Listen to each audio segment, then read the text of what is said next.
Hello everyone, আসসালামু আলাইকুম। আশা করি সবাই ভালো আছেন। আমার বাসায় এখন বর্তমানে এই অবস্থা, বাইরে থেকে খাবার কিনে এনে খাওয়া হয়।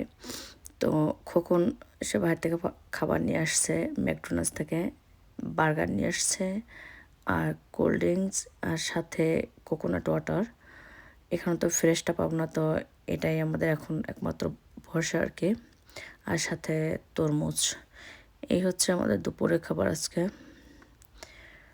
তো বাসায় কোনো রান্নাবান্না চলতেছে না, বাইরে থেকে খাবার এনেই খাওয়া হচ্ছে, কারণ সবাই অসুস্থ এর জন্য আর কি। তো যাই হোক, সব ভালো থাকবেন, সুস্থ থাকবেন, আমার ও আমার পরিবারের সবার জন্য দোয়া করবেন। আজ এ পর্যন্তই। আল্লাহ হাফেজ।